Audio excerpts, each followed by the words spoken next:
Mesdames et messieurs, bonjour et merci si vous nous rejoignez sur cette édition. Voici les titres de ce journal. Sur la scène internationale, tenue d'une réunion sectorielle sur la déconcentration des services. Pour les actualités internationales aux États-Unis, une tempête de neige historique paralyse le nord-est du pays. Merci encore, mesdames et messieurs, si vous nous rejoignez sur cette édition. Les détails du journal à présent. Le grand rassemblement des fidèles musulmans de Djibouti, une réunion annuelle qui se tient chaque année au PK23, a pris fin ce matin avec des séances de dua. Hommes et femmes, jeunes, tous ont participé à cette réunion annuelle des fidèles musulmans venus de l'ensemble du pays et de l'étranger. Certains ont parcouru des milliers de kilomètres pour être présents au Ijtima de Djibouti 2022. Des dizaines de milliers de fidèles ont participé à la réunion annuelle du Ijtima. Durant la durée du Ijtima de 3 jours, la ferveur religieuse était palpable sur les visages des fidèles musulmans djiboutiens et ceux venus de l'étranger. Les organisateurs ont pris des dispositions pour l'hébergement, la restauration et les séjours des fidèles pour la réussite du Ijtima de cette année. Un va-et-vient incessant entre la capitale sur la route d'Arta vers PK23. Certains ont campé sur le lieu même durant 3 jours et d'autres sont venus en faisant des allers-retours. Djibouti devient un lieu incontournable pour les fidèles de Djibouti et ceux venus de la région de la Corne d'Afrique et des pays asiatiques et même de l'Europe. Autre actualité de ce journal, les actualités à la une de ce journal. Le Premier ministre, son Excellence M. Abdelkader Kamel Mohamed, a présidé ce matin une importante réunion portant sur le processus de la décentralisation, plus axée sur l'état d'avancement de la décentralisation des services de l'État vers les régions de l'intérieur du pays. Plusieurs membres du gouvernement et les proches collaborateurs du Premier ministre ont assisté à cette réunion. Une présentation concise sur l'état des lieux, les défis à relever et l'évolution de la déconcentration voulue par le gouvernement a été faite par la conseillère du Premier ministre. Rappelons en effet que certains départements sont déconcentrés, comme le ministère de la Santé, le département de l'Éducation nationale, mais également le ministère de l'Agriculture qui est présent dans les secteurs les plus reculés du pays. Le ministre délégué à la décentralisation, M. Qassim Haroun, a souligné l'utilité de la déconcentration des services pour se rapprocher et mieux servir notre population dans les régions. D'autres départements doivent renforcer ces processus dont les textes sont disponibles avec une volonté politique ferme affichée en plus haut lieu.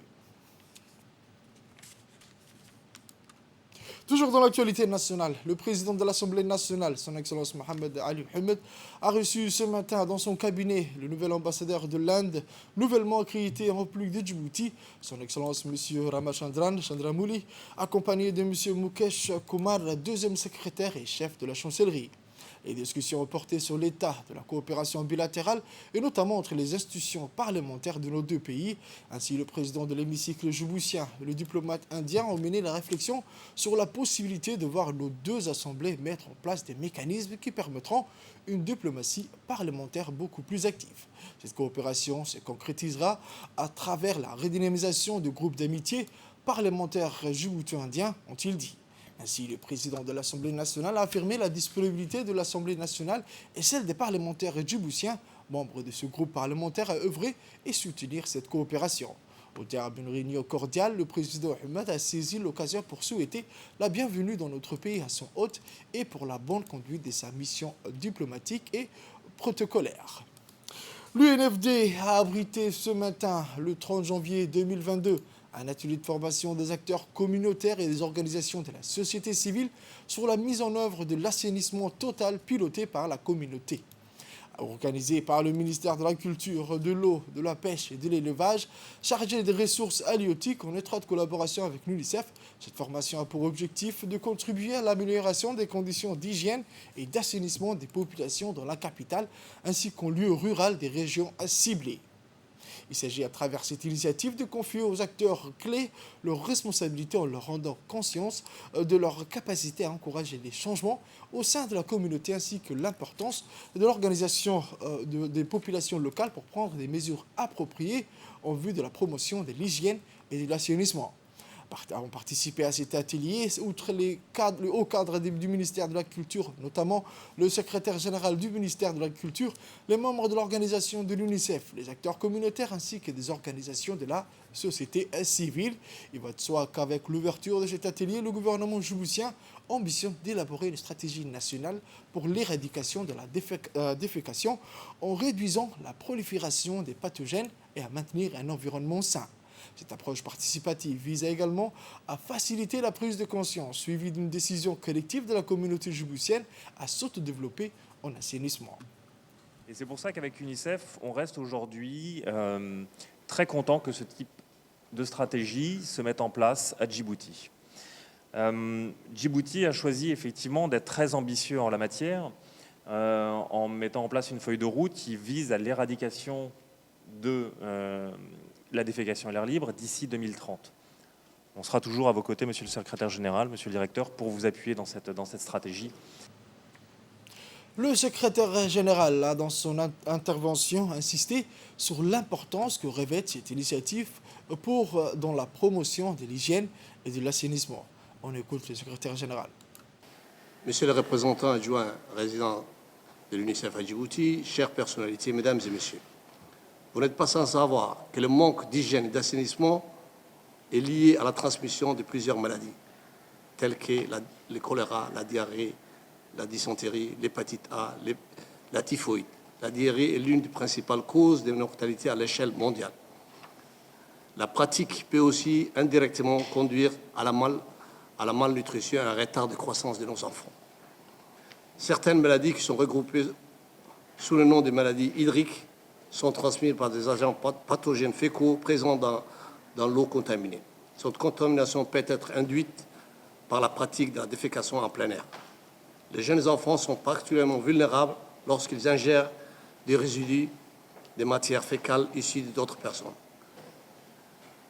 Dans le monde, et près de la moitié de la population mondiale, 3,6 milliards de personnes n'ont pas de toilettes sûres, selon les données par l'OMS, l'UNICEF, en 2021. De même, au moins 2 milliards de personnes dans le monde boivent de l'eau provenant d'une source contaminée par des matières fécales, selon également les sources de l'OMS et l'UNICEF en 2021. Et chaque jour, au-delà de 700 enfants de moins de 5 ans meurent de diarrhée due à l'eau contaminée, insalubre, des services similaires insuffisants et une mauvaise hygiène. À Djibouti, selon les JMP, le taux de défécation à l'air libre au niveau national est de 16% et de 64% en milieu rural, ce qui est très important. Les populations rurales sont confrontées à un problème d'insuffisance d'accès aux services et à un faible niveau des pratiques d'hygiène et d'assainissement.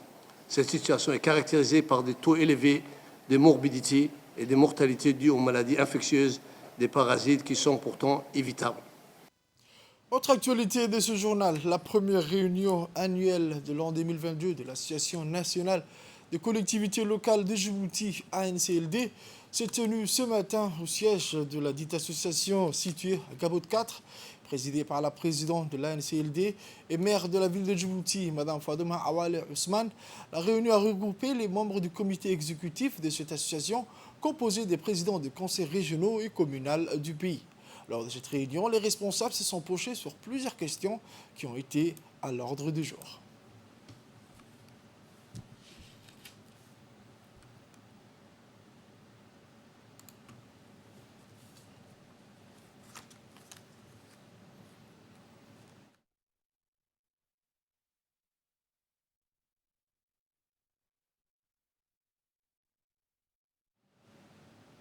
Le sous-préfet du 3e arrondissement de Djibouti-Ville, Mme Fatouma Ibrahim Ali, a présidé ce matin une importante réunion consacrée à la prévision de la délinquance. Ont participé à cette réunion les différents corps de la sécurité publique, la police et la gendarmerie. Étaient également présents à cette réunion les membres du conseil de quartier ainsi que les élus locaux pour une large concertation. Cette réunion s'inscrit dans le cadre d'une vaste opération de sensibilisation contre la délinquance dans les différents districts, notamment en ce qui concerne la drogue et la prévention de sa consommation par les jeunes. Madame Fatouma a encouragé les habitants et les élus locaux à lutter contre le problème et à collaborer afin de combattre la délinquance. Les habitants ont présenté leur avis et des échanges de solutions ont été mis sur la table. Sur la scène internationale à présent, je vous le disais dans les titres, un vent puissant et glacial paralyse la vie quotidienne de 70 millions d'habitants et a pu provoquer la mort d'une automobiliste au nord de la ville de New York. Une grande partie de la région de la Nouvelle-Angleterre est sous le coup d'une alerte au blizzard baptisée Bomb Cyclone par la météo américaine, tandis que plus de 30 cm de neige sont attendus dans la grande ville de Boston. Le gigantesque réseau de métro de la mégapole de 9 millions d'habitants fonctionne à peu près normalement et sert comme pour chaque intempérie de refuge aux milliers de personnes sans abri de cette ville aux profondes inégalités socio-économiques. L'état d'urgence a été décrété par les États de New York et du New Jersey et le gouverneur Kathy Hochul a demandé de limiter les déplacements mais de remplir quand même les voitures d'essence, d'eau et de couverture. C'est la fin de cette édition, mesdames et messieurs. Merci à vous de l'avoir suivi et restez avec nous pour la suite du programme.